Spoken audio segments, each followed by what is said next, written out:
എനിക്ക് ഇപ്പോഴത്തെ കാര്യങ്ങളെക്കുറിച്ച് പറയാനാണ്. അതുപോലെ കൊച്ചിയിൽ തീർച്ചയായും ഒരുപാട് അവസരങ്ങളുണ്ട് യഥാർത്ഥത്തിൽ. അതായത് അതൊരു നഗരമാണ്, ഒരുപാട് തൊഴിലവസരങ്ങളുണ്ട്, പ്രത്യേകിച്ച് യുവാക്കൾക്ക് ശരിക്കും. പക്ഷെ ഞാൻ വരുന്നത്, എൻ്റെ ശരിക്കുള്ള നാട് കോട്ടയമാണ് യഥാർത്ഥത്തിൽ. പിന്നെ കോട്ടയത്ത് കൂടല്ലൂരിൽ അത് കടുത്തുരുത്ത് നിയോജക മണ്ഡലത്തിൻ്റെ ഭാഗമാണ് യഥാർത്ഥത്തിൽ. അതുകൊണ്ട് അവിടെ നിലവിൽ ഞാൻ പോയപ്പോൾ, അതായത് കഴിഞ്ഞ ആഴ്ച, അവിടുത്തെ അവസ്ഥ ശരിക്കും എൻ്റെ വീട് പോലും ശരിക്കും അത് പൂർണ്ണമായും അടച്ചിട്ടിരിക്കുകയാണ്. എൻ്റെ വീട്ടിൽ ആരുമില്ല ശരിക്കും. എൻ്റെ സഹോദരൻ ജർമ്മനിയിലാണ്, എൻ്റെ സഹോദരി കൊച്ചിയിലാണ്, എൻ്റെ മാതാപിതാക്കൾ ഉള്ളത് അതുപോലെ ദുബായിലാണ്. പിന്നെ ഞങ്ങളുടെ വീട്ടിലും ഞങ്ങളുടെ അയൽവാസിയുടെ ഇടതുവശത്തും വലതുവശത്തും ശരിക്കും ആരുമില്ല അക്ഷരാർത്ഥത്തിൽ ശരിക്കും. പിന്നെ എൻ്റെ ബന്ധുക്കളും പറയുന്നുണ്ടായിരുന്നു ശരിക്കും 40 വയസ്സിൽ താഴെ ആരും അയൽപ്പക്കത്തില്ലെന്ന്. അവിടെ ആ അയൽപ്പക്കത്ത് ശരിക്കും അതെ എല്ലാവരും ഇപ്പോൾ സത്യത്തിൽ 40-ന് മുകളിലുള്ള ആളുകൾ മാത്രമേ ഉള്ളൂ. അപ്പോൾ എനിക്ക് മനസ്സിലായി സത്യത്തിൽ അത് ശരിയാണ്. സത്യത്തിൽ എൻ്റെ കുടുംബത്തിൽ പോലും അതുതന്നെയാണ് അവസ്ഥ. ഞങ്ങൾ വീടടച്ചിട്ടിരിക്കുകയാണ്.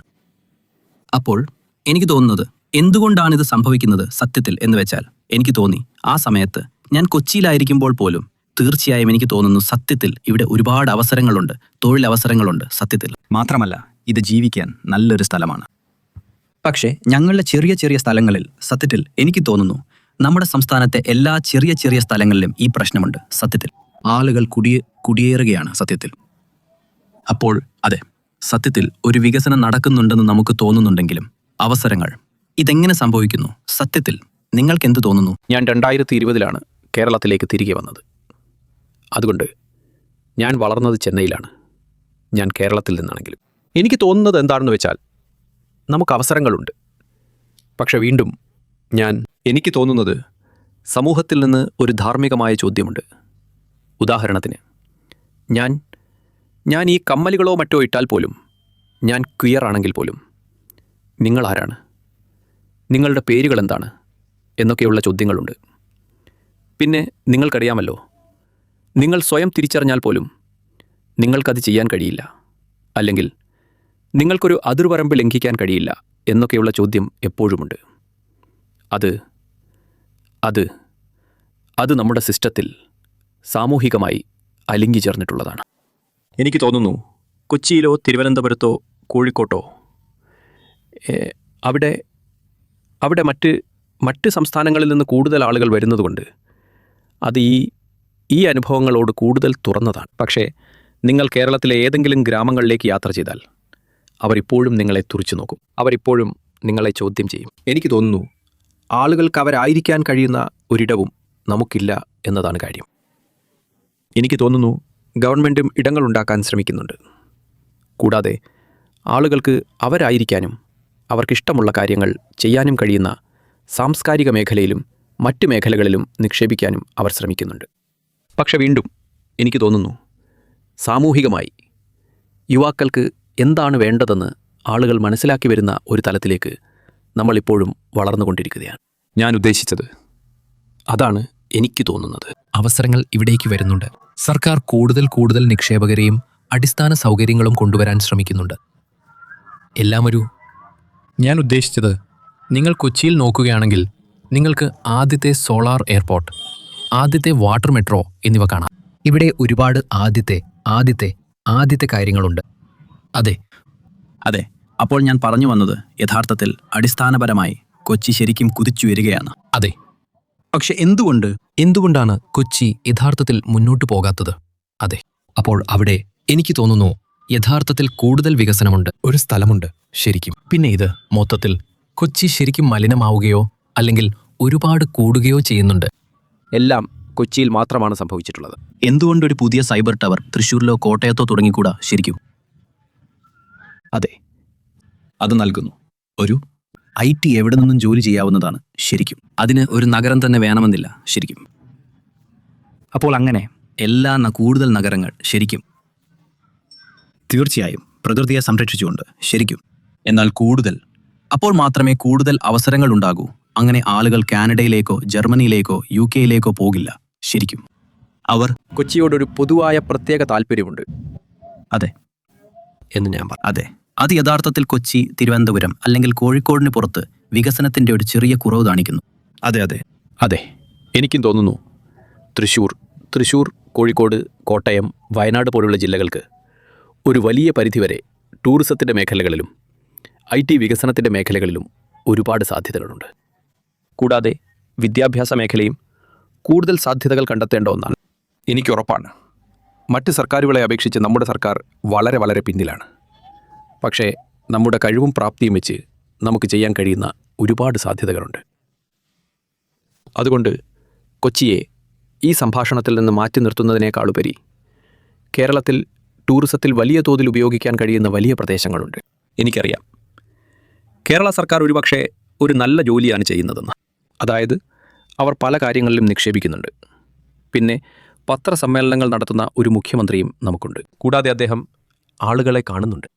അപ്പോൾ അവരൊരു നല്ല ജോലിയാണ് ചെയ്യുന്നതെന്ന് നിങ്ങൾക്ക് തോന്നുന്നുണ്ടോ? അതിനെക്കുറിച്ച് നിങ്ങളുടെ അഭിപ്രായം എന്താണ്? എനിക്ക് ശരിക്കും അറിയാൻ ആകാംക്ഷയുണ്ട്. കാരണം എനിക്ക് തോന്നുന്നത് രാജ്യത്തുടനീളം നമുക്കുള്ളത് ശരാശരി നിലവാരത്തിലുള്ള സർക്കാരുകളാണ് എന്നാണ്. അപ്പോൾ ഈ ശരാശരി നിലവാരമാണ് മാനദണ്ഡമെങ്കിൽ അതുകൊണ്ട് ഏതെങ്കിലും ഒരു ഏറ്റവും കുറഞ്ഞ കാര്യത്തെയും നമ്മൾ പ്രശംസിക്കാറുണ്ട്. അപ്പോൾ അതാണ് കാര്യമെന്ന് നിങ്ങൾ കരുതുന്നുണ്ടോ? അതോ ഗവൺമെൻറ് വളരെ നല്ല രീതിയിൽ പ്രവർത്തിക്കുന്നുണ്ടെന്ന് നിങ്ങൾ കരുതുന്നുണ്ടോ? ഞാൻ ഉദ്ദേശിച്ചത് വളരെ നല്ല ജോലിയാണെന്ന് ഞാൻ പറയില്ല. പക്ഷേ താരതമ്യേന മറ്റ് സംസ്ഥാനങ്ങളുമായി താരതമ്യം ചെയ്യുമ്പോൾ ഈ അപ് ടു ഡേറ്റ് കാര്യങ്ങൾ ചെയ്യുന്നതിന് നമ്മുടെ ഗവൺമെൻറ്റിനെ നമുക്ക് അഭിനന്ദിക്കാം. അതായത് പത്ര സമ്മേളനം നടത്തുന്നത്, പിന്നെ പൊതുജനങ്ങളോട് ഉത്തരം പറയാൻ ബാധ്യസ്ഥരാകുന്നത്, ചോദ്യം ചെയ്യപ്പെടുന്നത്, അങ്ങനെയൊക്കെ. കൂടാതെ അവർ അവരുടേതായ രീതിയിൽ കൂടുതൽ കാര്യങ്ങൾ ചെയ്യാൻ ശ്രമിക്കുന്നുമുണ്ട്. അതായത് നമ്മൾ അവരുടെ പാർട്ടി പ്രവർത്തകരെ നോക്കിയാൽ അവർ പറയും, ഇന്ത്യയിലെ ഏറ്റവും നല്ല ഗവൺമെൻറ് ഞങ്ങളാണ് എന്നൊക്കെ. അതെ, ഇവിടുത്തെ ഗവൺമെൻറ് സത്യത്തിൽ ജനങ്ങളെ പരിഗണിക്കുന്നുണ്ടെന്ന് പറയുക മാത്രമല്ല, അവർ ആത്മാർത്ഥമായി അവരുടെ ജനങ്ങളെയും അവരുടെ ക്ഷേമത്തെയും പരിഗണിക്കുന്നു. കൂടാതെ ഗവൺമെൻറ് നേടാൻ ശ്രമിക്കുന്നുണ്ട്. അതായത് നമ്മൾ പറയുന്നത് പോലെ കേരളത്തിന് അടിസ്ഥാനപരമായി വളരെ ദുർബലമായൊരു പരിസ്ഥിതിയാണുള്ളത്. അതുകൊണ്ട് എന്ത് വികസനം നടന്നാലും അത് പരിസ്ഥിതിയെ ബാധിക്കാത്ത രീതിയിൽ കൊണ്ടുവരാനാണ് അവർ ശ്രമിക്കുന്നത്. കാരണം കഴിഞ്ഞ കുറച്ച് വർഷങ്ങളായി നമ്മൾ ഒരുപാട് പ്രകൃതി ദുരന്തങ്ങൾ നേരിട്ടുകൊണ്ടിരിക്കുകയാണ്. അതുകൊണ്ട് അതും അവർ ശ്രദ്ധിക്കുന്നുണ്ട്. അതെ, ഇപ്പോഴത്തെ ഗവൺമെൻറ്റിന് കൂടുതൽ യുവ നേതൃത്വങ്ങൾ മുന്നോട്ട് വരേണ്ടതുണ്ടെന്ന് ഞാനും കരുതുന്നു. കാരണം നമുക്കുള്ളത് പ്രധാനമായും പഴയ തലമുറയിൽ നിന്നുള്ള ആ ആളുകളാണ് നയിക്കുന്നത്. നമുക്ക് കാണാൻ കഴിയുന്നത് പോലെ പടിഞ്ഞാറൻ രാജ്യങ്ങളിൽ എന്താണ് സംഭവിക്കുന്നതെന്ന് വെച്ചാൽ അവിടെ വലിയ തോതിൽ യുവജന പ്രാതിനിധ്യം ഉണ്ടാകുന്നുണ്ട്. അത് തീർച്ചയായും നടപ്പിലാക്കേണ്ട ഒരു നല്ല കാര്യമാണ്. കാരണം തങ്ങളുടെ ശബ്ദം കേൾക്കണമെന്ന് ആവശ്യപ്പെടുന്ന ഒരു വലിയ കൂട്ടം യുവാക്കൾ നമുക്കുണ്ട്. അത് ഞാൻ കരുതുന്നത് ഗവൺമെൻറ്റിന് കൂടുതൽ ആഴത്തിൽ പരിശോധിക്കാൻ കഴിയുന്ന ഒന്നാണ്. ഗവൺമെൻറ് ചെയ്യുന്നുണ്ട്, തീർച്ചയായും. സത്യത്തിൽ ഗവൺമെൻറ് കാര്യങ്ങൾ ചെയ്യുന്നുണ്ട്. ഉദാഹരണത്തിന് മുഖ്യമന്ത്രി കരുൺ മേനോൻ പ്രളയ സമയത്തോ അല്ലെങ്കിൽ ചൂരൽമല മുണ്ടക്കൈ ഉരുൾപൊട്ടൽ, ഭൂകമ്പം എന്നിവയുടെ സമയത്തോ എല്ലാ ദിവസവും മാധ്യമങ്ങൾക്ക് മുന്നിൽ വരുന്നു. കോവിഡിൽ പോലും. അതെ, കോവിഡ് ശരിക്കും. പക്ഷെ തീർച്ചയായും അതേസമയം എനിക്ക് പറയാൻ കഴിയും, നിങ്ങൾ പറഞ്ഞതുപോലെ ശരിക്കും എനിക്ക് തോന്നുന്നത് ഇപ്പോൾ മുഖ്യമന്ത്രിക്ക് 80-85 വയസ്സുണ്ടെന്നാണ്. ചിലപ്പോൾ ശരിക്കും അതെ. അദ്ദേഹം തുടങ്ങിയപ്പോൾ ഒരുപക്ഷെ 70-75 ആയിരിക്കാം ശരിക്കും, 10 വർഷം മുൻപ് ശരിക്കും. അതെ, അപ്പോൾ തീർച്ചയായും അനുഭവപരിചയം പ്രധാനമാണ്. അനുഭവപരിചയത്തിൻ്റെ കൂടെ ഒരുപാട് കാര്യങ്ങൾ വരുന്നുണ്ട്. അത് കൂടാതെ ഒരു സംസ്ഥാനത്തെ നയിക്കാൻ ശരിക്കും ആ അനുഭവപരിചയം ആവശ്യവുമാണ് ശരിക്കും. കൂടാതെ 40കളിലോ 50കളിലോ ഉള്ള ഒരാൾ ആ പുതിയ യുവ ഊർജ്ജം ലഭിക്കുന്നതിനെ എപ്പോഴും ശരിക്കും സ്വാഗതം ചെയ്യും. കൂടാതെ ആവശ്യത്തിന് തീർച്ചയായും ഒരുപാട് ആളുകളുണ്ട് ശരിക്കും. നമ്മൾ കമ്മ്യൂണിസ്റ്റ് പാർട്ടിയിൽ LDF എന്ന് പറയുമ്പോൾ ശരിക്കും കഴിവുള്ള നേതാക്കന്മാരുണ്ട് ശരിക്കും, ആ ചെറുപ്പപ്രായത്തിലുള്ളവർ ശരിക്കും. പക്ഷെ കോൺഗ്രസിൻ്റെ കാര്യത്തിലേക്ക് വരുമ്പോൾ അതായത് കോൺഗ്രസിൽ എനിക്കറിയാം, എനിക്ക് ശരിക്കും സംശയമുണ്ട്. കാരണം അവിടെ എല്ലാവർക്കും നേതാക്കന്മാരാകണം, കുറഞ്ഞത് ശരിക്കും. ഇവിടെ ഒരു അച്ചടക്കമുണ്ട്, കുറഞ്ഞപക്ഷം ശരി. ഒരു മുതിർന്ന വ്യക്തിയെ ആ മുഖ്യമന്ത്രി സ്ഥാനം വഹിക്കാൻ അവർ അനുവദിക്കുന്നുണ്ടല്ലോ. അപ്പോൾ തീർച്ചയായും ഞാൻ ആ കാര്യത്തോട് യോജിക്കുന്നു. നമുക്ക് കൂടുതൽ യുവ നേതാക്കൾ വേണം. പക്ഷേ അതേസമയം ആ പ്രായത്തിൽ ആവശ്യത്തിന് അനുഭവ പരിചയമുള്ള ആളുകൾ ഉണ്ടോ ഇല്ലയോ എന്നത് സംശയമുള്ള ഒരു കാര്യമാണ്. അതെ, രാജ്യത്തിൻ്റെ മറ്റു ഭാഗങ്ങളിൽ നടക്കുന്ന മതപരമായ സംഭാഷണങ്ങളുടെ കാര്യത്തിൽ സംസ്ഥാനത്ത് കൂടുതൽ ഐക്യമുണ്ട്. കാരണം നിങ്ങൾ കേരളത്തിന് പുറത്ത് എവിടെയെങ്കിലും പോയാൽ മതം ഒരു വലിയ ഘടകമാണ്. മതവും ജാതീയതയും വളരെ വ്യാപകമാണ്. കേരളത്തിൽ ഇത് ഒട്ടും തന്നെ ഇല്ലെന്നല്ല ഞാൻ പറയുന്നത്. പക്ഷേ ഇത് വളരെ വളരെ ചെറിയ അളവിൽ മാത്രമേ ഉള്ളൂ. എനിക്ക് തോന്നുന്നു അടുത്ത തലമുറ ആകുമ്പോഴേക്കും കേരളത്തിൽ ജാതി വ്യവസ്ഥയോ മതപരമായ സംഭാഷണങ്ങളോ ഉണ്ടാകാൻ പോകുന്നില്ല. കാര്യം എന്താണെന്നാൽ കേരളം ഒരു പുരോഗമന സംസ്ഥാനമാണെന്നാണല്ലോ പറയുന്നത്. അതായത് ഞാൻ ഉദ്ദേശിച്ചത് കേരളത്തിൽ ജാതി വ്യവസ്ഥയുണ്ട്, മതഭ്രാന്തന്മാരുണ്ട്, മൗലികവാദികളുണ്ട്. പക്ഷേ പ്രശ്നം എന്താണെന്നാൽ അവർക്ക് ഈ തീവ്രവാദപരമായ കാര്യങ്ങളൊന്നും ചെയ്യാൻ കഴിയില്ല. നിങ്ങൾക്കറിയാമല്ലോ, അവർക്കൊരു കൂട്ടമായി വരാൻ കഴിയില്ല. കാരണം ഞങ്ങൾക്ക് വളരെ വൈവിധ്യമാർന്ന സമൂഹബോധം. ഞാൻ ഉദ്ദേശിച്ചത് ഓരോ സുഹൃത് വലയത്തിൽ പോലും ധാരാളം വൈവിധ്യം കാണാൻ സാധിക്കും. ഒരു സുഹൃത്തിനോട് നീ ഏത് മതത്തിൽപ്പെട്ട ആളാണ് എന്ന് ഒരിക്കലും ഒരു സംഭാഷണം ഉണ്ടാവാറില്ല. അതെ അതെ അതെ അല്ലെങ്കിൽ സമൂഹത്തിൽ നിങ്ങൾ ഏത് വിഭാഗത്തിൽപ്പെട്ട ആളാണ്. ഒന്നുകിൽ നിങ്ങളൊരു നല്ല വ്യക്തിയാണ്, അല്ലെങ്കിൽ ഒരു ചീത്ത വ്യക്തിയാണ്. അതെ, അത്രയേ ഉള്ളൂ. അതുകൊണ്ട് ആര് ശ്രമിച്ചാലും വിലയിരുത്തൽ വളരെ കുറവാണ്. അതെ അതെ ഈ തീവ്രവാദമോ അല്ലെങ്കിൽ മതമൗലികവാദം പോലെയുള്ളവയോ കുത്തിവെക്കാൻ ശ്രമിക്കുന്ന ആരും അതെ, അത്തരം കാര്യങ്ങൾ ഇവിടെ മിക്കവാറും ഫലിക്കുന്നില്ല. പക്ഷെ ചില സ്ഥലങ്ങളുണ്ട്, അവിടെ തീപ്പൊരികൾ ഉണ്ടാകാറുണ്ട്. പക്ഷെ നിങ്ങൾക്കറിയാമല്ലോ, ഇപ്പോഴത്തെ നമ്മുടെ ഗവൺമെന്റിന്റെ ഭരണം കാരണം അത് നിയന്ത്രിക്കപ്പെടുന്നുണ്ട്. ഞാൻ ചിന്തിക്കുന്നത്, ഞാൻ കാണുന്നത്, ഞാനൊരു ഞാനൊരു നിരീശ്വരവാദിയാണെങ്കിലും ഹിന്ദു മതത്തിൽപ്പെട്ട ആളാണ്. എൻ്റെ സമൂഹത്തിൽ പോലും എൻ്റെ കസിൻസിനിടയിൽ മതമൗലികവാദത്തിലേക്ക് തിരിയുന്ന ആളുകളെ ഞാൻ കണ്ടിട്ടുണ്ട്. അവർ വളരെ യാഥാസ്ഥിതികരായിക്കൊണ്ടിരിക്കുകയാണ്. പിന്നെ അവർക്ക് വെറും 18-19 വയസ്സേ ഉള്ളൂ. ഞാൻ ഓരോ തവണയും എന്ത് എന്നൊക്കെ ചോദിക്കുമ്പോൾ അവർക്ക് കൃത്യമായൊരു മറുപടിയില്ല. അവർ പറയുന്നത് ഇതെനിക്ക് ഒരുപാട് ശക്തി നൽകുന്നു എന്നാണ്. അപ്പോൾ ഞാൻ അവരോട് ചോദിച്ചു, ആരുടെ മേലാണ് നിങ്ങൾക്ക് ശക്തിയുള്ളത്? അല്ലെങ്കിൽ ആരുടെ കൂടെയാണ് നിങ്ങൾക്ക് ശക്തിയുള്ളത് എന്നൊക്കെ. പക്ഷേ അതിനവർ ശരിക്കും ഉത്തരം നൽകിയില്ല. പക്ഷേ കുട്ടികളെ വലതുപക്ഷത്തേക്ക് കൊണ്ടുപോകുന്ന, അവരെ കൂടുതൽ മൗലികവാദികളാക്കുന്ന ആളുകൾ സംസ്ഥാനത്തേക്ക് വരുന്നുണ്ട്. നമ്മൾ കൂടുതൽ ധ്രുവീകരിക്കപ്പെടുന്നുണ്ടെന്നാണ് എനിക്ക് തോന്നുന്നത്. അതായത്, ഉദാഹരണത്തിന് ഈ അടുത്ത കാലത്ത് നടന്ന ലോക്സഭാ തിരഞ്ഞെടുപ്പിൽ തൃശ്ശൂരിൽ നിന്ന് BJPയുടെ ഒരു MP നമുക്കുണ്ട്. പക്ഷേ എനിക്ക് തോന്നുന്നത് തൃശ്ശൂരിൽ ഈ ക്ഷേത്രമുള്ളതുകൊണ്ട് കൂടിയാണത്. പ്രത്യേകിച്ച് തൃശ്ശൂരിലും തിരുവനന്തപുരത്തും ക്ഷേത്രങ്ങളുണ്ട്. ക്ഷേത്രങ്ങൾക്ക് ചുറ്റും ഈ മൗലികവാദികളും യാഥാസ്ഥിതികരായ പലരുമുണ്ട്. അവർ അടുത്ത തലമുറയെ കൂടുതൽ യാഥാസ്ഥിതികരാക്കി മാറ്റുകയാണ്. അതെ, മറ്റ് സമുദായങ്ങളെക്കുറിച്ച് എനിക്കറിയില്ല. പക്ഷേ ഞങ്ങൾക്ക് ശാഖകളുണ്ടായിരുന്നു. എൻ്റെ ഒരു അമ്മാവൻ എന്നോട് എന്താ ശാഖയിലേക്ക് വരാത്തത് എന്ന് ചോദിച്ചിട്ടുണ്ട്. അപ്പോൾ ഞാൻ ഇല്ല, എനിക്ക് താല്പര്യമില്ല എന്ന് പറഞ്ഞു. പക്ഷേ എനിക്കങ്ങനെ ഇല്ല എന്ന് പറയാൻ കഴിയുന്നത് എൻ്റെ മാതാപിതാക്കൾ എന്നോട് പറഞ്ഞതുകൊണ്ടും ഞാൻ വളർന്നു വന്ന രീതി കൊണ്ടുമാണ്. അതെനിക്കുള്ള ഒരു പ്രിവിലേജാണ്. പക്ഷേ ഈ പ്രിവിലേജ് മറ്റെല്ലാവർക്കും ഉണ്ടെന്ന് എനിക്ക് തോന്നുന്നില്ല. അതെ, കാരണം അവർക്ക് മെച്ചപ്പെട്ട അവസരവും സാമ്പത്തിക ഭദ്രതയും നൽകപ്പെടുന്നുണ്ട്. ഈ കാര്യങ്ങളാണ് ഈ ആളുകളെ മൗലികവാദത്തിലേക്ക് നയിക്കുന്നതെന്നാണ് എനിക്ക് തോന്നുന്നത്. മറ്റുള്ള രാജ്യങ്ങളിലും മറ്റെല്ലാ മതങ്ങളും ഇതാണ് ചെയ്തുകൊണ്ടിരിക്കുന്നതെന്നാണ് എനിക്ക് തോന്നുന്നത്. പക്ഷേ ഇപ്പോൾ ഹിന്ദുമതമോ ഹിന്ദുത്വമോ ആണ് അത് ചെയ്യുന്നത്. ഇതെന്തായാലും കേരളത്തിലെ BJPയെ പോലെ അവർ ഏറ്റവും സ്വാധീനമുള്ള വ്യക്തികളെ വെച്ച് ചെയ്യാൻ ശ്രമിക്കുകയാണ്. ഈ സംസ്ഥാന തിരഞ്ഞെടുപ്പിന് പോലും എല്ലാ സോഷ്യൽ മീഡിയ ഇൻഫ്ലുവൻസേഴ്സും BJPയുടെ സ്ഥാനാർത്ഥികളാകുന്നതും അവരുടെ ആരാധകർ BJPയുടെ ഭാഗമാകുന്നതും നിങ്ങൾക്ക് കാണാൻ കഴിയും. ഈ ഘടകങ്ങളെല്ലാം, അതായത് അവരുടെ തന്ത്രം വളരെ തന്ത്രപരമാണ്. അടിസ്ഥാനപരമായി അതുകൊണ്ടാണ് BJPയിൽ നിന്നുള്ള ആദ്യത്തെ MP. അതെ, അദ്ദേഹം ഒരു അത് കേരളത്തിൽ വളരെ നന്നായി ഫലിക്കാൻ പോകുന്നു. കാരണം ഇവിടുത്തെ ആളുകൾ കൂടുതൽ മിടുക്കരാണ്. നമുക്ക് ഹിന്ദുക്കളും മുസ്ലിങ്ങളും തമ്മിലുള്ള സഹകരണം കാണാൻ കഴിയും.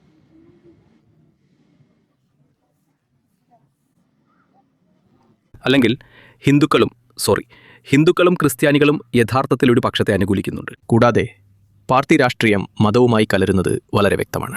ഇപ്പോൾ എല്ലാ മതങ്ങൾക്കുള്ളിലും അതിലെ ഉൾപ്പിരിവുകൾ യഥാർത്ഥത്തിൽ ഒന്നിലധികം ചെറിയ ചെറിയ മതപരമായ ഗ്രൂപ്പുകൾ യഥാർത്ഥത്തിൽ വ്യത്യസ്ത പാർട്ടികളെ അനുകൂലിക്കാനും യഥാർത്ഥത്തിൽ കൂട്ടുകെട്ടുകൾ ഉണ്ടാക്കാനും തുടങ്ങിയിരിക്കുന്നു. കൂടാതെ തീർച്ചയായും അത് കഴിഞ്ഞ 5 വർഷത്തിനുള്ളിൽ കൂടുതൽ വിദ്വേഷത്തിനും കൂടുതൽ പ്രശ്നകരമായ സാഹചര്യങ്ങൾക്കും കാരണമാകുന്നുണ്ട് യഥാർത്ഥത്തിൽ ഞാൻ പറയും. അല്ലെങ്കിൽ എനിക്ക് തോന്നുന്നു കൂടുതൽ ആളുകൾ മുമ്പ് അല്ലെങ്കിൽ പണ്ട് യഥാർത്ഥത്തിൽ പേരിൻ്റെ കൂടെ ജാതിപ്പേര് വെക്കുന്നത് ആളുകൾ യഥാർത്ഥത്തിൽ ചോദ്യം ചെയ്യാൻ തുടങ്ങി. നിങ്ങൾക്കൊരു 2ാം പേരുണ്ടെങ്കിൽ നിങ്ങളുടെ ജാതിപ്പേര് യഥാർത്ഥത്തിൽ അവിടെയുണ്ട്. അത് യഥാർത്ഥത്തിൽ ഒരു ഉയർന്ന ജാതിയാണ്. കഴിഞ്ഞ 5-10 വർഷം, അതായത് ഇതെല്ലാം തുടങ്ങിയതിന് 5 വർഷം മുൻപ് ആളുകൾ യഥാർത്ഥത്തിൽ ചോദിക്കാറുണ്ടായിരുന്നു. പക്ഷേ ഇക്കാലത്ത് യഥാർത്ഥത്തിൽ ആളുകൾക്കൊരു മറുവാദമുണ്ട്. എല്ലാവർക്കും ഒരു 2ാം പേര് ജാതിപ്പേരായി വെക്കുന്നതിൽ കുഴപ്പമില്ല. ജാതി സത്യത്തിൽ ഒരു ഉയർന്ന ജാതി കുഴപ്പമില്ലായിരുന്നു. അത് ഇപ്പോൾ ഒരു 10 വർഷം മുൻപ് അത് സാധാരണമായിരുന്നു. കഴിഞ്ഞ 10 വർഷം ആളുകൾ അതിനെ ചോദ്യം ചെയ്യുകയും സത്യത്തിൽ ജാതി ഉണ്ടാകുന്നത് നല്ലതല്ലെന്ന് ചിന്തിക്കുകയും ചെയ്ത ഒരു കാലമുണ്ടായിരുന്നു. പക്ഷേ ഇപ്പോൾ ആളുകൾ അതിലേക്ക് തിരികെ വരികയാണ്. സത്യത്തിൽ അതൊരു ലൂപ്പ് പോലെയാണ്. അവിടെ വീണ്ടും ജാതിയും മതവും വരുന്നു. ആളുകൾ സത്യത്തിൽ അത് ആഘോഷിക്കുന്നു. പിന്നെ ഒരു വിഭാഗം ഇത് ചെയ്യുന്നത് കൊണ്ടാണ് ഇത് ശരിക്കും സംഭവിക്കുന്നത്. മറ്റേ വിഭാഗത്തിന് ഒറ്റപ്പെട്ടു പോയതായി തോന്നാൻ ആഗ്രഹമില്ല. അതുകൊണ്ട് അവരും ഒരു തരത്തിൽ അത് ചെയ്യാൻ നിർബന്ധിതരാകുന്നു. കാരണം എല്ലാവർക്കും അവരുടേതായ പ്രാതിനിധ്യമുണ്ട്. എല്ലാവർക്കും അവരവരുടേതായ അവകാശങ്ങളുണ്ട്. അതുകൊണ്ട് ഒരു വിഭാഗം ആളുകൾ തീവ്രവാദത്തെ പിന്തുണയ്ക്കുന്നത് അവർ കാണുമ്പോൾ മറ്റ് ഗ്രൂപ്പുകൾക്കും സ്വാഭാവികമായി അതേ ദിശയിലേക്ക് പോകാനുള്ള ഒരു പ്രവണതയുണ്ടാകുന്നു. അതാണ് ഞാൻ നിരീക്ഷിച്ചത്. അത് എനിക്കൊരു സംഭാഷണം ഉണ്ടായിട്ടുണ്ട്. അതായത് ഞാൻ ഇങ്ങനെയൊരു സംഭാഷണം കണ്ടിട്ടുണ്ട്. അതിൽ ആളുകൾ സംസാരിക്കുന്നു, നിങ്ങൾക്കറിയാമോ ആ പ്രത്യേക മതത്തിൽ അവരൊരുമിച്ചാണെന്ന്. അറിയാമോ, അവർക്കൊരു ഗ്രൂപ്പുണ്ട്, അല്ലെങ്കിൽ ഒരു സംഘടനയുണ്ട്. എന്നാൽ നമ്മുടെ മതത്തിന് അതില്ല. അതെ. കൂടാതെ നമ്മളും ഒന്നിക്കണം. നമുക്ക് ഒരു സംഘടനയും വേണം. നമ്മൾ സ്വയം ഒന്നിക്കണം. അതുകൊണ്ട് BJP പറയുന്നത് SDPIയോ PDPയോ അല്ലെങ്കിൽ മറ്റേതെങ്കിലും മതപരമായ പാർട്ടിയോ ഇത് ചെയ്യുന്നതുകൊണ്ട്, അവരൊരുമിച്ചായതുകൊണ്ട്, അവർക്കൊരു പാർട്ടി ഉള്ളതുകൊണ്ട് ഹിന്ദുക്കളും പോയി ഒന്നിക്കണം എന്നാണ്. എനിക്ക് തോന്നുന്നു ഇത് 2014 മുതലാണ്. മൗലികവാദവും മതപരമായ സ്വത്വമെന്ന ആശയവും നിങ്ങൾക്കറിയാമോ വളരെ വ്യാപകമായതെന്ന് എനിക്ക് തോന്നുന്നു. നിങ്ങൾക്കറിയാമോ, എന്നെ ഒരു ഹിന്ദു എന്ന് വിളിക്കാൻ എനിക്ക് ഇഷ്ടമല്ലെങ്കിലും ഞാനൊരു ഹിന്ദുവാണെന്ന് പറയേണ്ടി വരുന്ന, അല്ലെങ്കിൽ ഒരു പ്രത്യേക മതത്തിൽപ്പെട്ടയാളാണെന്ന് പറയേണ്ടി വരുന്ന ഒരവസ്ഥയിലേക്ക് ഞാൻ എത്തിയിരിക്കുന്നു. ഇത് ഞാൻ മാത്രമല്ല, ഞാൻ കേട്ടിട്ടുണ്ട്. എനിക്ക് എൻ്റെ സുഹൃത്തുക്കളുണ്ട്. എൻ്റെ സുഹൃത്തുക്കൾക്കും അവരുടെ വ്യക്തിത്വം അവരെവിടെ നിന്നാണെന്ന് വെളിപ്പെടുത്തേണ്ടി വന്നിട്ടുണ്ട്. പ്രത്യേകിച്ച് നമ്മൾ വടക്കോട്ട് യാത്ര ചെയ്യുമ്പോൾ. പക്ഷേ അത് കേരളത്തിലായിരുന്നില്ല. പക്ഷെ പെട്ടെന്നത് പൊങ്ങി വരാൻ തുടങ്ങി. കാരണം ഞങ്ങൾക്ക് കളിസ്ഥലങ്ങളുണ്ടായിരുന്നു. ഞങ്ങൾക്ക് അമ്പലപ്പറമ്പുകളോ പള്ളിപ്പറമ്പുകളോ ഒക്കെ ഉണ്ടായിരുന്നു. അവിടെ ഞങ്ങൾ പോയി കളിക്കാറുണ്ടായിരുന്നു. പക്ഷെ പെട്ടെന്ന് നിങ്ങൾക്കറിയാമോ, അഹിന്ദുക്കൾക്ക് പ്രവേശിക്കാൻ പാടില്ല, അല്ലെങ്കിൽ അക്രൈസ്തവർക്ക് പ്രവേശിക്കാൻ പാടില്ല എന്നതുപോലൊരു ബോർഡ് വരുന്നു. എനിക്ക് തോന്നുന്നു ഇതിപ്പോഴും വളരുകയാണെന്ന്. അത് വളരെ സങ്കടകരമാണ്. കാരണം അത് കേരളത്തിലുള്ള നമ്മുടെ സമൂഹത്തെ ചോദ്യം ചെയ്യുകയാണ്. കാരണം ഉദാഹരണത്തിന് ഫോർട്ട് കൊച്ചിയിൽ 42 സമൂഹങ്ങൾ വർഷങ്ങളായി ഒരുമിച്ച് ഐക്യത്തോടെ ജീവിക്കുന്നുണ്ട്. പക്ഷേ വീണ്ടും ഇത് തൃശ്ശൂരിലോ പാലക്കാട്ടോ എവിടെയെങ്കിലും സംഭവിക്കുകയാണെങ്കിൽ അത് ഫോർട്ട് കൊച്ചിയിലേക്കോ കോട്ടയത്തേക്കോ വരാം, മതഭേദമന്യേ. എനിക്ക് തോന്നുന്നു എനിക്കൊരു സംഘടനയുടെയും പേര് പറയാൻ കഴിയില്ല. എനിക്ക് സംഘടനയുടെ പേരുകളൊന്നും ഓർമ്മയില്ല. പക്ഷേ ഇസ്ലാമിനെക്കുറിച്ചും ഇസ്ലാമോഫോബിയയെക്കുറിച്ചും ഒരുപാട് സംസാരിക്കുന്ന വീഡിയോകൾ പുറത്തിറക്കുന്ന ചില ക്രിസ്ത്യൻ പാസ്റ്റർമാരുണ്ട്. എനിക്ക് തോന്നുന്നു കൈലാസുരി 2ൻ്റെ റിലീസിനെ പിന്തുണച്ച ഒരു അച്ഛനുണ്ടായിരുന്നു. കൂടാതെ അവർ ആളുകളോട് ആ സിനിമ കാണാനോ അല്ലെങ്കിൽ അത് ഇസ്ലാമോ ഹിന്ദുമതമോ ക്രിസ്തുമതമോ ആകട്ടെ ഏതെങ്കിലും ഒരു പ്രത്യേക മതത്തിനെതിരെ സംസാരിക്കാനോ ആവശ്യപ്പെടും. പക്ഷേ എനിക്ക് തോന്നുന്നത് അത് തുടങ്ങി അത് പതുക്കെ വളരുകയാണ്. കൂടുതൽ ചെറുപ്പക്കാരും അതിലേക്ക് വീഴുന്നുണ്ട്. കാരണം അവരെ ഈ മതപരമായ അടിസ്ഥാനങ്ങളിലേക്ക് നിർബന്ധിക്കുകയാണ്. അതാണ് ഞാൻ കരുതുന്നത്. അപ്പോൾ ഇസ്ലാമോഫോബിയയും ഒരു വലിയ ശതമാനം സമുദായത്തിൽ നിന്ന് വോട്ട് പിടുങ്ങാനുള്ള ഒരു താക്കോലായി ഉപയോഗിക്കപ്പെടുന്നുണ്ട്, അല്ലേ? കാരണം ഈ വിദ്വേഷം കഴിഞ്ഞ 5-6 വർഷമായി ഞാൻ കാണുന്ന വിദ്വേഷം ദക്ഷിണേന്ത്യയിൽ പോലും. ഞാൻ എപ്പോഴൊക്കെ കേരളത്തിന് പുറത്തേക്ക് യാത്ര ചെയ്തിട്ടുണ്ടോ അപ്പോഴൊക്കെ എന്നോട് സ്ഥിരമായൊരു ചോദ്യം ചോദിക്കാറുണ്ട്. എൻ്റെ പേര് നീരജ് എന്ന് ഞാൻ പറയുമ്പോൾ രണ്ടാമത്തെ ചോദ്യം വരുന്നത് നിങ്ങളുടെ 2ാം പേരെന്താണ് എന്നാണ്. അത്രയേ ഉള്ളൂ. കേരളത്തിൽ നിന്നോ തമിഴ്നാട്ടിൽ നിന്നോ ഞാൻ ആ ചോദ്യം കേട്ടിട്ടില്ല. പക്ഷേ ഈയിടെയായി എനിക്ക് ആ അനുഭവം ഉണ്ടായിട്ടുണ്ട്. എനിക്ക് 2ാം പേരില്ലെങ്കിൽ പോലും ആളുകൾ എൻ്റെ 2ാം പേര് ചോദിക്കുന്നു. അതായത് ഞാൻ പറയും, ഞാൻ നീരജ്, കണ്ടതിൽ സന്തോഷം. അപ്പോൾ അവർ, നീരജ് എന്ത്? അതാണ് എനിക്ക് കിട്ടുന്ന ചോദ്യം. അത് സങ്കടകരമാണ്. അതും ഈ ചോദ്യങ്ങൾ ചെറുപ്പക്കാരിൽ നിന്നാണ് വരുന്നത്. അത് കൂടുതൽ സങ്കടകരമാണ്. എനിക്ക് തോന്നുന്നത് നമ്മൾ ഒരു തരത്തിൽ ധ്രുവീകരിക്കപ്പെടുകയാണെന്നാണ്. എനിക്ക് തോന്നുന്നത് നമുക്ക് ഈ ചെറിയ കുമിളകളുണ്ട് അവിടെ. ഉദാഹരണത്തിന്, നമ്മളെല്ലാവരും ഒരുമിച്ച് ജോലി ചെയ്യുന്നു. നമ്മൾക്കെല്ലാവർക്കും ഒരേ ജോലിയാണ്. നമ്മൾ ഒരുപക്ഷെ ഒരേ രാഷ്ട്രീയ പ്രത്യയശാസ്ത്രം പങ്കുവെക്കുന്നവരുമായിരിക്കാം. അപ്പോൾ അതിനപ്പുറം ഈ രാഷ്ട്രീയ പ്രത്യയശാസ്ത്രങ്ങളോ ഈ സംഭാഷണമോ മറ്റൊരിടത്തും നടക്കുന്നില്ല. കഴിഞ്ഞ തെരഞ്ഞെടുപ്പിൽ, അതായത് ഈ LDF സർക്കാരിന് 2ാം തവണ ഭരണം കിട്ടി. അതിനു മുൻപ് അത് LDF, പിന്നെ UDF, LDF, പിന്നെ UDF എന്ന രീതിയിലായിരുന്നു. ഇടയ്ക്കിടെ മാറ്റങ്ങളുണ്ടായിരുന്നു. പക്ഷേ ഇപ്പോൾ എനിക്ക് തോന്നുന്നു അടുത്ത തെരഞ്ഞെടുപ്പിലും അവർ വിജയിക്കാൻ പോകുകയാണ്. ഞാൻ ഉദ്ദേശിച്ചത് ആളുകൾക്ക് സർക്കാരിനെയും ഇതിനെയുമെല്ലാം ശരിക്കും ഇഷ്ടമാണ്. അവർ പലതരത്തിൽ LDFനെ പിന്തുണയ്ക്കുന്നുണ്ട്. അതുകൊണ്ട് അത് യഥാർത്ഥത്തിൽ ഇല്ലാതാക്കുന്നു. നിങ്ങൾക്കറിയാമോ, ഞാൻ ഉദ്ദേശിച്ചത് സർക്കാരുകൾ മാറിയത് കാരണം കേരളത്തിന് ശരിക്കും നല്ല വികസനമുണ്ടായിരുന്നു. 2 സർക്കാരുകളും ഒരു തരത്തിൽ അവരുടെ കഴിവിൻ്റെ പരമാവധി ചെയ്യാൻ ശ്രമിച്ചു. ഞാൻ ഉദ്ദേശിച്ചത് 2 സർക്കാരുകൾക്കും അധികാരത്തിൽ തുടരാൻ ആഗ്രഹമുണ്ടായിരുന്നു. അതുകൊണ്ട് അവർ ഏറ്റവും മികച്ചത് ചെയ്യാൻ ആഗ്രഹിച്ചു. അതായത് ഇപ്പോൾ LDF വന്നാൽ LDF ഏറ്റവും മികച്ചത് ചെയ്യുന്നു, എന്നിട്ട് UDF വരുന്നു. അതുകൊണ്ട് അവർക്കറിയാം ആ മാറ്റം സംഭവിക്കുമെന്ന്. പക്ഷേ ഇപ്പോൾ LDFന് അത് മനസ്സിലായി. ഇനി ഒരു മാറ്റം ഉണ്ടാകില്ലെന്ന് മനസ്സിലായി. കാരണം UDF, എനിക്കറിയില്ല, UDFന് ഇപ്പോൾ വേണ്ടത്ര നല്ല നേതൃത്വമില്ല. UDF ഇപ്പോൾ തലയില്ലാത്ത കോഴിയെ പോലെയാണ്. അതെ. അതുകൊണ്ട് അപ്പോൾ കാര്യമെന്തെന്നാൽ LDF വീണ്ടും ജയിക്കാൻ പോവുകയാണെങ്കിൽ ഇനിയും ഒരുപാട് പ്രശ്നങ്ങളുണ്ടാകുമെന്ന് ഞാൻ കരുതുന്നു. എനിക്കുറപ്പില്ല, പക്ഷേ അവർക്കിപ്പോഴും നല്ല ഭരണം കാഴ്ചവെക്കാൻ കഴിയും. പക്ഷേ നമ്മൾ മിക്ക കേരളീയരും ഈ കാര്യങ്ങളെക്കുറിച്ച് ഓർത്ത് ആശങ്കാകുലരാണ്. ഞാൻ ഉദ്ദേശിച്ചത്, ഇതുവരെ ഇവിടെ ഒരു മാറ്റവും സംഭവിക്കുന്നില്ല. ഇത് 2ാം ടേമും 3ാം ടേമുമായി. അപ്പോൾ പ്രശ്നങ്ങളുണ്ടാകും.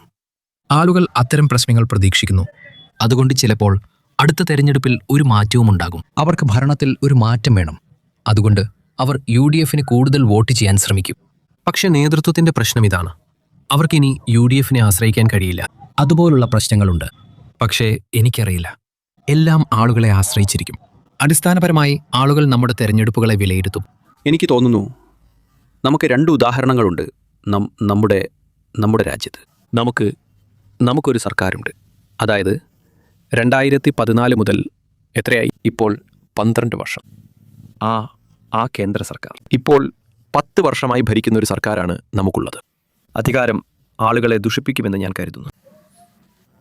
പക്ഷേ കേരള സർക്കാരിൻ്റെ കാര്യത്തിൽ പോലും അവർ തുടങ്ങിയ വികസന പ്രവർത്തനങ്ങൾ പൂർത്തിയാക്കാൻ അവർക്ക് കഴിയുന്നുണ്ടെന്നാണ് എനിക്ക് തോന്നുന്നത്.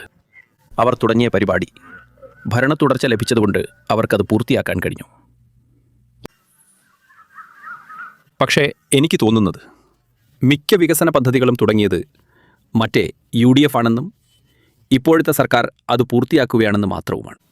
പക്ഷേ എനിക്ക് തോന്നുന്നത് അതിന് കഴിയും. നമുക്കൊരു പ്രതിപക്ഷ പാർട്ടിയോ മറുപക്ഷത്തെ നയിക്കാൻ കഴിവുള്ള ഒരു പ്രതിപക്ഷ നേതാവോ ഇല്ലാത്ത വളരെ സങ്കീർണമായ ഒരു സാഹചര്യമാണിത്.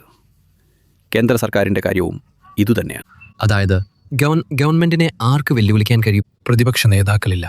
അതെ, അടിസ്ഥാനപരമായി ശക്തമായ ഒരു പ്രതിപക്ഷമില്ല. അതെ. കേന്ദ്രത്തിലുള്ളതുപോലെ ഞാൻ കണ്ടിട്ടുള്ളത് അവർ വികസനത്തെക്കുറിച്ച് ഒരുപാട് ചർച്ചകൾ തുടങ്ങിവെക്കുന്നു. അവർ പദ്ധതികളും തുടങ്ങുന്നു. പക്ഷേ തുടക്കം മാത്രമേ ഉള്ളൂ. സാധാരണയായി പരിപാലനം ഒന്നും നടക്കാറില്ല. ഈ സർക്കാർ ഒരു ശ്രമം നടത്തിയിട്ടുണ്ട്. എൻ്റെ കാര്യത്തിൽ അത് അത്രയ്ക്ക് മതിയായതല്ല. പക്ഷേ ഈ കൂടുതൽ ശ്രമങ്ങൾ ഇനിയും വരാം. പക്ഷേ ഇതിനകം തുടങ്ങിവെച്ച വികസനം നിലനിർത്താൻ ആ ഒരു ശ്രമം നടക്കുന്നുണ്ട്. എന്നെ സംബന്ധിച്ചിടത്തോളം എനിക്ക് തോന്നുന്നത് ഇതൊരു LDF സർക്കാരാണെങ്കിൽ ഒരു മാറ്റവുമില്ലെങ്കിലും കുഴപ്പമില്ല എന്നാണ്. ഇത് ഒരു 10 വർഷം 20 വർഷം പോയാലും കുഴപ്പമില്ല. ഇത് മറ്റേതെങ്കിലും പാർട്ടിയാണെങ്കിൽ 5 വർഷം മാത്രം മതി സത്യത്തിൽ. അതാണ് ഞാൻ. നിങ്ങളത് പറഞ്ഞതുകൊണ്ട് എനിക്കൊരു ചോദ്യമുണ്ട്. അപ്പോൾ അവർ പുതിയ വികസന പരിപാടികൾ കൊണ്ടുവരുമെന്ന് നിങ്ങൾ കരുതുന്നുണ്ടോ? കാരണം ഞാൻ ഈ സംസ്ഥാനത്ത് കണ്ടിട്ടുള്ള എന്ത് പരിപാടികളാണെങ്കിലും അത് ഉമ്മൻചാണ്ടി സർക്കാർ തുടങ്ങിയ പരിപാടികളാണ്. അതെ, കാരണം അവർ പുതിയതായി ഒന്നും തുടങ്ങിയിട്ടില്ല. ഉദാഹരണത്തിന് കൊച്ചി മെട്രോ, അത് ഉമ്മൻചാണ്ടി സർക്കാരിൻ്റെ ഒരു ആശയമായിരുന്നു. അത് 2011-ലും 2016-ലുമായി തുടങ്ങിയതാണ്. റോഡുകൾ പോലും ഇതെല്ലാം അന്ന് ഉമ്മൻചാണ്ടി സർക്കാർ തുടങ്ങിയ പരിപാടികളാണ്. ഞാൻ ഉദ്ദേശിച്ചത്, തീർച്ചയായും അവർക്ക് വലിയൊരു ജോലി ചെയ്യാൻ കഴിഞ്ഞില്ല. പക്ഷേ ഉമ്മൻചാണ്ടി സർക്കാർ തുടങ്ങിയ എല്ലാ പദ്ധതികളും പൂർത്തിയാക്കാൻ LDF സർക്കാരിന് കഴിഞ്ഞിട്ടുണ്ട്. അപ്പോൾ സംസ്ഥാനത്തിന് വേണ്ടി പുതിയ പരിപാടികളോ പുതിയ വികസന പദ്ധതികളോ ഉണ്ടാക്കാൻ അവർക്ക് കഴിയുമെന്ന് നിങ്ങൾ കരുതുന്നുണ്ടോ? തീർച്ചയായും ഒരു മാറ്റം ആവശ്യമാണ്. അല്ലെങ്കിൽ അധികാരവും ഈ കാര്യങ്ങളുമെല്ലാം തീർച്ചയായും ബാധിക്കും. പക്ഷെ അതേസമയം ആ മാറ്റം വരാൻ അത് കൈകാര്യം ചെയ്യാനും ഒരാൾ വേണമല്ലോ. അതുകൊണ്ട് സത്യം പറഞ്ഞാൽ നമുക്കൊരു പ്രതിപക്ഷമില്ല. അതിനാൽ ഒരു മാറ്റത്തെക്കുറിച്ച് ചിന്തിക്കാനും പറ്റില്ല. എന്നെ സംബന്ധിച്ച് ശരിക്കും ഒരു മാറ്റം ആവശ്യമാണ്.